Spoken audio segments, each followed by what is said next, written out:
ॐ श्री महाप्रज्ञ गुरवे नमः। जय महाप्रज्ञ का जाप करो, जय महाप्रज्ञ का जाप करो, जय महाप्रज्ञ का जाप करो। भव भव का अघ संताप हरो, भव भव का अघ संताप हरो। जय महाप्रज्ञ का जाप करो, जय महाप्रज्ञ का जाप करो।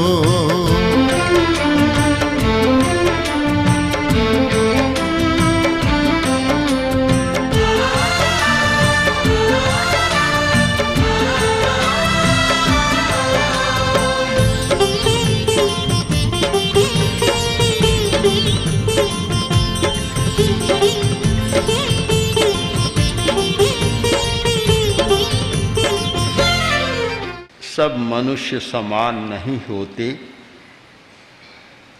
इस पर चर्चा चल रही है। असमानता का कारण हमारे भीतर है, मनुष्य के भीतर है। एक कोई आदमी विकास कर रहा है, दूसरा देखता है, प्रमोद भावना करता है, तो खुश होता है कि देखो कितना अच्छा है, इसने इतना विकास कर लिया। और दूसरा व्यक्ति देखता है, इसने क्यों किया इतना विकास, इसे नीचे गिराना है। केकड़ा वृत्ति की भावना जाग जाती है। ये अंतर क्यों? कि जिस व्यक्ति में अंधकारमय नीले रंग के परमाणु की तरंगें काम करती है, वे उर्मियाँ उठती है, आदमी ईर्ष्या में चला जाता है। ईर्ष्या एक बहुत बड़ी बीमारी है, एक नकारात्मक भाव, मनोविज्ञान की भाषा में बड़ा नकारात्मक भाव है ये, जो आदमी को जला देता है। अपना कुछ होता नहीं, बाहर से कुछ नहीं होता, भीतर ही भीतर आदमी जल जाता है। और कुछ मिलता नहीं, पर यह इतना बड़ा क्यों बना, इतने विकास में क्यों चला गया, मैं नहीं गया। बस यह भावना एक ऐसी स्थिति पैदा करती है, आदमी दुखी बन जाता है।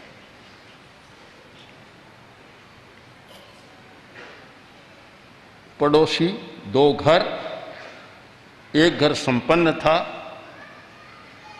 और एक पास में रहने वाला गरीब घर था।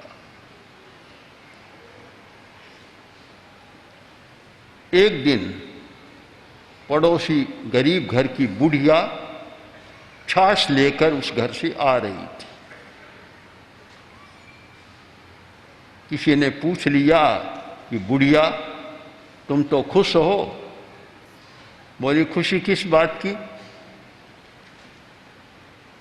कि तुम जाती हो और तुम्हें छाछ मिल जाती है, कहीं दूर नहीं जाना पड़ता। पड़ोसी की घर से सास, उसने कहा तुझे छाछ दिखती है, जब बिलोना होता है उसकी जो मथाने की जो डंडियां है वे मेरी छाती में चलती है, तब तुम्हें दिखाई नहीं देता, छाछ दिखाई देती है।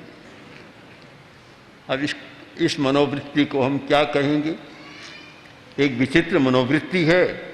छाछ मिल रही है, लाभ हो रहा है, वह लाभ नहीं दिखता। उसको तो दिखता है कि जब मैं 4 बजे उठती हूँ और यहाँ बिलोना होता है, वे बिलोने में मथानी चलती है और उसकी डंडियाँ चलती है दही के माटे में, वे दही के माटे में नहीं मेरी आंतों में चलती। अब इसका क्या उपाय किया जाए? यह लाइलाज बीमारी है। आचार्य तुलसी ने कालू यशोविलास में ईर्ष्या का बड़ा सुंदर चित्रण किया है। लिखा है कि जे माटे खाते नहीं आयुर्वेद इलाज, तंत्र मंत्र बूटी जड़ी निवड़ी सौ निष्काज, कि जिसके लिए आयुर्वेद की चिकित्सा भी काम नहीं देती। कि बीमारी है वैद्य को दिखाओ, पर वैद्य बेचारा क्या करेगा? जब ईर्ष्या से बीमारी हुई है या ईर्ष्या की बीमारी है, कोई भी आयुर्वेद की दवा काम नहीं करेगी। किसी तांत्रिक को दिखाओ, तांत्रिक भी देखकर बेचारा क्या करेगा? कोई तंत्र का प्रयोग भी काम नहीं करता। किसी मांत्रिक को दिखाओ, मांत्रिक भी क्या करेगा? वहां कोई मंत्र भी काम नहीं करता। कि कोई जड़ी बूटी लाओ हिमालय के पहाड़ में जाकर बढ़िया सी, जो ठीक कर दे, वे भी सब निकम्मी चली गई। कारण कि पर सुख दुर्बलता व्यथा अद्भुत कथा कहा।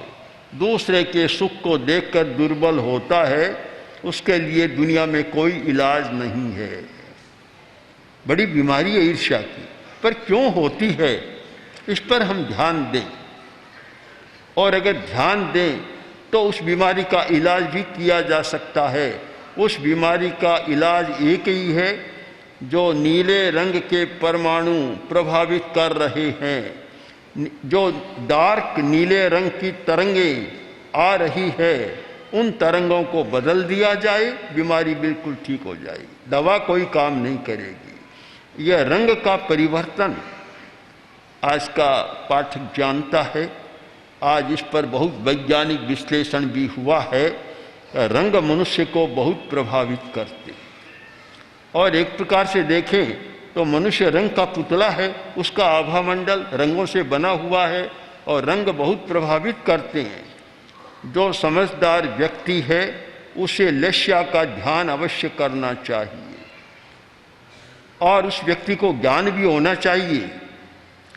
रंगों का ज्ञान, कपड़े पहनते हैं, रंगों का ज्ञान नहीं है, ऐसा कपड़ा पहन लेते हैं कि बीमारी नहीं है तो आ जाती है, बुरे विचार आ जाते हैं, बुरी भावनाएं आ जाती है।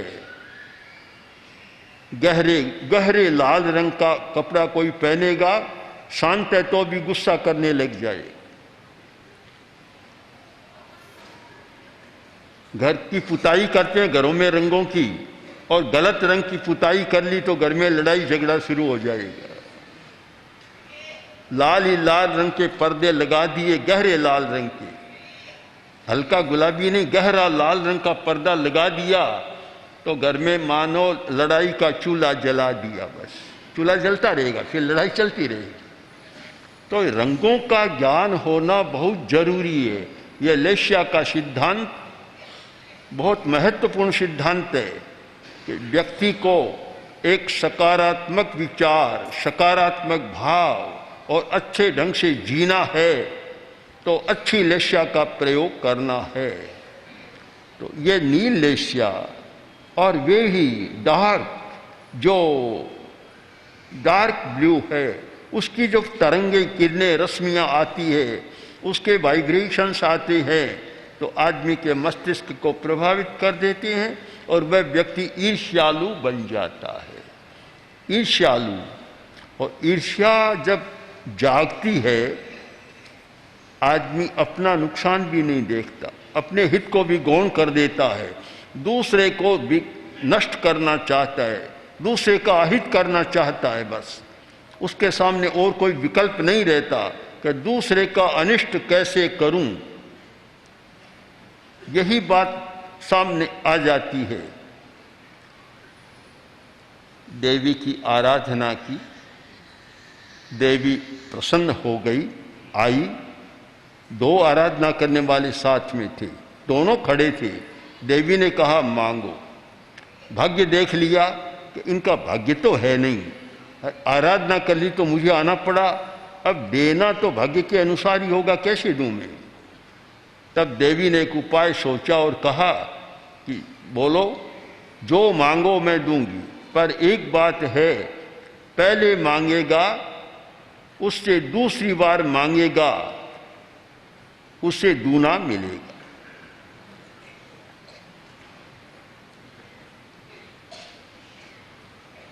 दूना मिल जाएगा। अब दोनों कसम कसमें आ गए कि पहले कौन मांगे।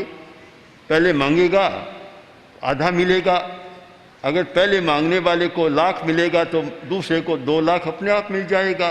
अब कौन मांगे? दोनों मौन खड़े, वह उसके सामने देख रहे, उसके सामने देख रहे, मांग नहीं रहे कोई भी। बहुत देर देवी ने कहा मैं जा रही हूं, मांगना हो तो मांगो, नहीं तो बात को समाप्त करो। काफी तेज कहा। तब एक व्यक्ति जो ईर्ष्यालु था, एक ज्यादा लोभी था और एक ज्यादा ईर्ष्यालु था। ईर्ष्यालु व्यक्ति बोला कि माँ आपने ऐसी शर्त लगा दी तो मैं मांगता हूं कि मेरी एक आंख फोड़। दोनों फूट गई। यह है ईर्ष्या का परिणाम जो बहुत चलता है समाज में, घरों में भी बहुत चलता है। जहां 2 बहुएं हैं, 2 भाई हैं, 2 और हैं, और क्या गुरु के 2 शिष्य हैं, उनमें भी ईर्ष्या जाग जाती है।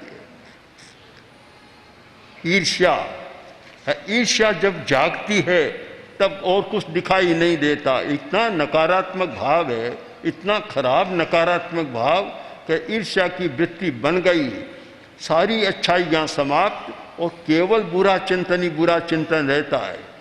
शरीर में जितनी शक्ति है, अधिक शक्ति वह पेट पर लग जाती है। पेट को ज़्यादा ज़रूरत होती है, जबकि ज़्यादा ज़रूरत हमारे शरीर में बिजली है, उसकी ज़्यादा ज़रूरत है मस्तिष्क को। हमारे शरीर में ऊर्जा है, ज़्यादा ज़रूरत है मस्तिष्क को। किंतु जब व्यक्ति ज़्यादा खाने में लोलुपता रखता है तो वह शक्ति फिर पेट को लगानी पड़ती है। शरीर में भी समन्वय है, समझौता है, सामंजस्य है। एक जगह ज़्यादा ज़रूरत है तो शक्ति का स्रोत उधर चला जाता है, तो पेट में खप जाती है, तो दिमाग खाली रह जाता है, दिमाग से ज़्यादा काम नहीं कर पाता। रस लोलुपता क्यों पैदा होती है? ये स्वाद की वृत्ति इतनी क्यों बढ़ती है? इस पर भी विचार करना चाहिए। यद्यपि स्वाद को सर्वथा नकारा नहीं जा सकता, क्योंकि भोजन है, उसमें स्वाद है, तो आदमी प्रसन्नता से खाएगा और उसका पोषण भी मिलेगा। किंतु रस की लोलुपता हो जाए वह खराब हो जाती है। लोलुप बन गया कि हर स्थिति में मुझे तो खाना ही है। वर्षा का मौसम है, अभी तो वर्षा कम हो रही है, वर्षा ऋतु तो है।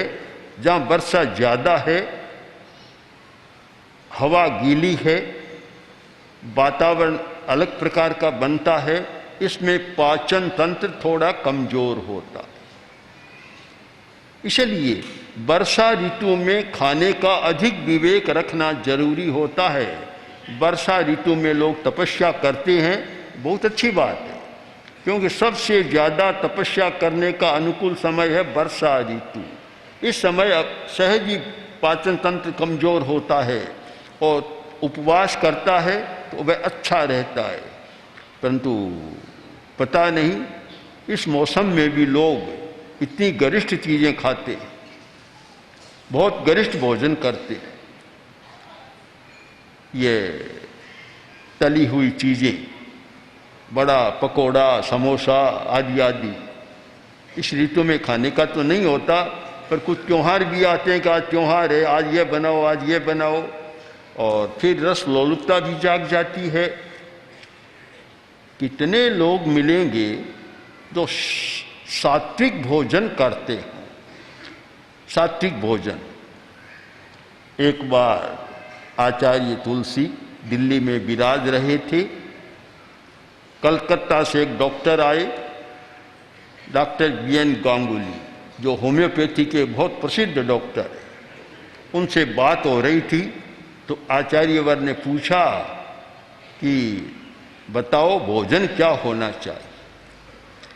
उन्होंने कहा कि 2 फल का, 1 कटोरी साग, 1 कटोरी दाल, और कोई ले तो 1 कटोरी दही, बस भोजन समाप्त।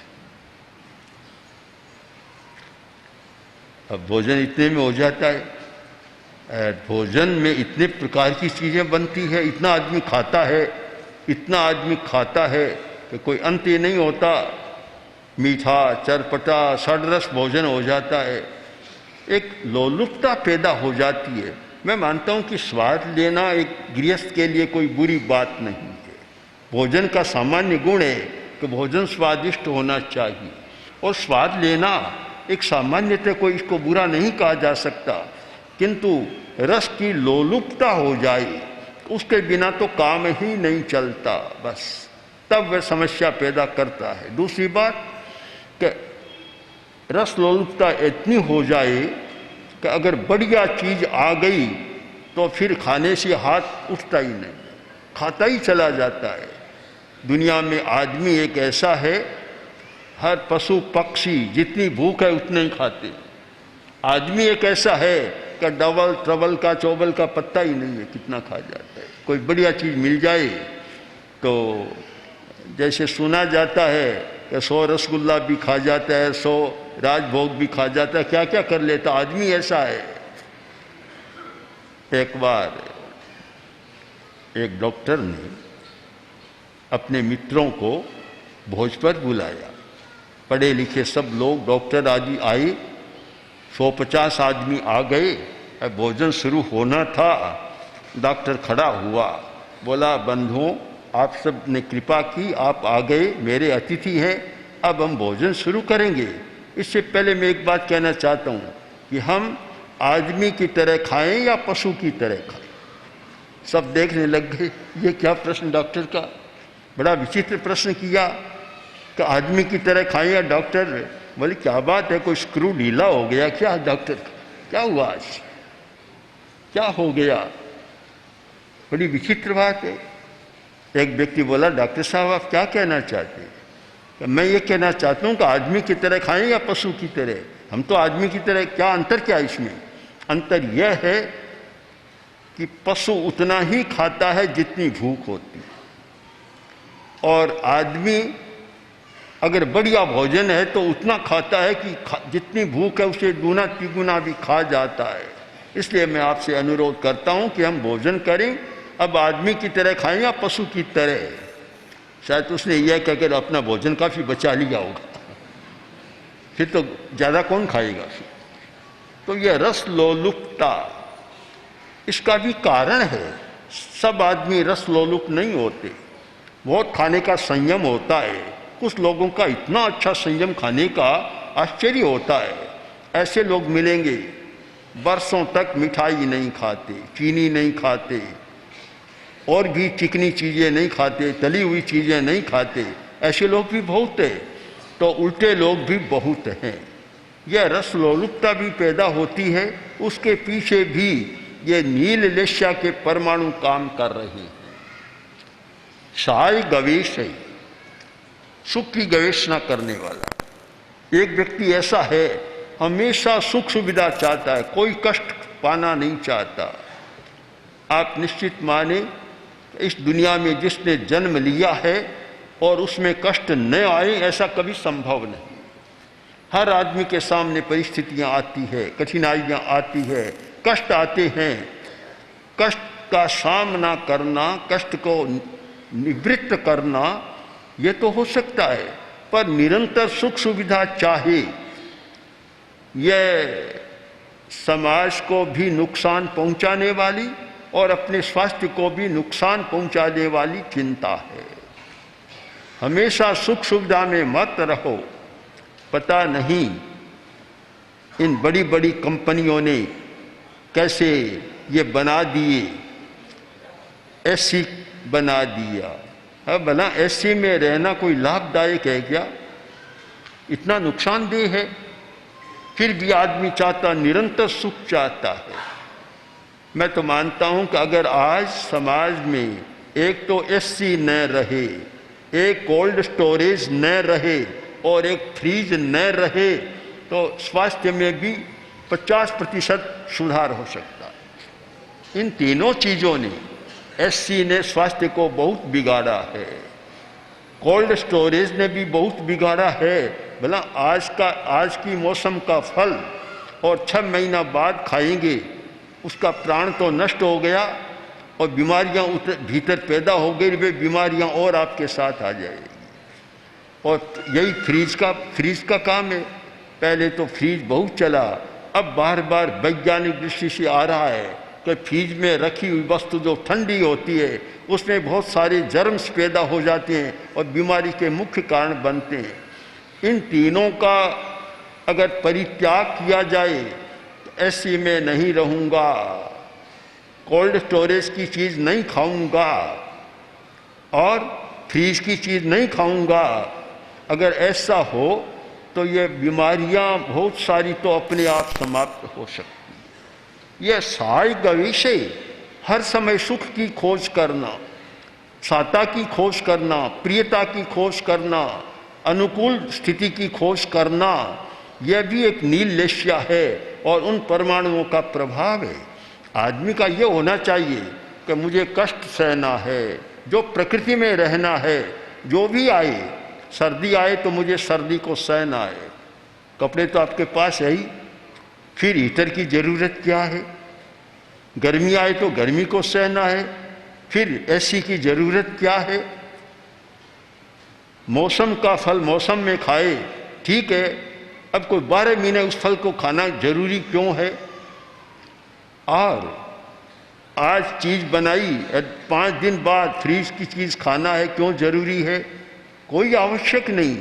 पर सात गवेषये, ये सुख की खोज, सुविधा की खोज, कि बस निरंतर मुझे सुख मिले, इस मनोवृत्ति ने हमारी कष्ट सहन करने की शक्ति को कम कर दिया और डॉक्टरों के लिए बहुत बड़ी सुविधा कर दी।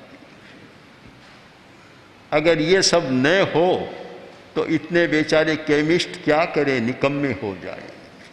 ये न हो तो इतने बड़े डॉक्टर भी क्या करें और इतने हॉस्पिटल भी क्या करें, और फिर मेयर को और कुछ सोचना पड़े कि कहाँ लगाएं, जो इसमें लग रहा है व्यर्थ का धन कहाँ लगाएं। इसलिए ये नील लेश्या के परमाणु हमें प्रभावित करते हैं। अगर इन वृत्तियों को बदलना है, हम ऐसे नहीं बदल सकते। जब इन परमाणुओं का भीतर में परिवर्तन करें कि कौन से परमाणु है जिनको बदला जा सकता है। अभी एक बम्बई से आए थे गुरुजी, आर्य गुरुजी, उन्होंने कहा मैंने प्रेक्षा का साहित्य पढ़ा और उसमें अंतःस्रावी ग्रंथियों के जो बतलाए हैं मुझे बहुत अच्छा लगा। उन्होंने अंतःस्रावी ग्रंथियों की बात पढ़ ली। अगर लेश्या ध्यान के सिद्धांत को पढ़ते तब वास्तव में पता लगता कि हमारा जीवन किस प्रकार प्रभावित हो रहा है। सामान्यतः समाज शास्त्री बतलाते हैं मनुष्य परिस्थिति से प्रभावित होता है, जैसा वातावरण, जैसा एनवायरमेंट आदमी प्रभावित होता है। पर मैं यहाँ जोड़ना चाहता हूँ, परिस्थिति से आदमी प्रभावित होता है 25% और 70% प्रभावित होता है अपने अंतरंग परमाणुओं के कारण। इसलिए हम इस स्थिति को बदलने का प्रयत्न करें। ओम आत्मा। ऋतंभरा प्रज्ञा और अप्रतिम मेधा के धारक जैन श्वेतांबर तेरा पंथ धर्म संघ के नीलाभ गगन में तपोमय और तेजोमय आचार्य परंपरा के तेजस्वी महासूर्य आचार्य महाप्रज्ञ। आचार्य महाप्रज्ञ एक सिद्ध योगी जिनकी सघन ध्यान साधना से जागृत हुई अतीन्द्रिय चेतना अनुभूत हुआ अज्ञात जगत का सत्य और बन गए महाप्रज्ञ।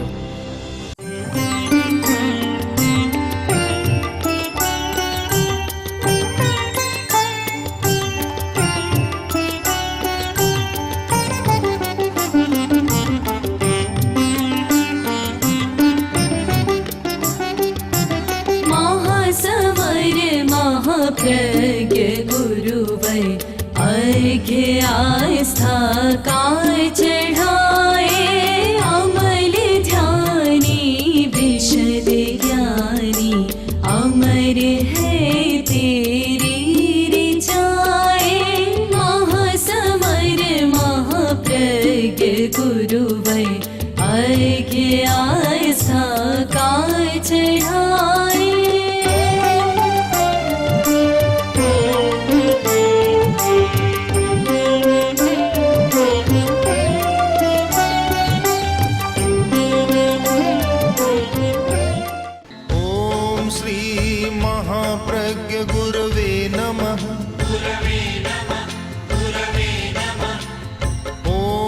श्री महाप्रज्ञ गुरवे नमः। ॐ श्री महाप्रज्ञ गुरवे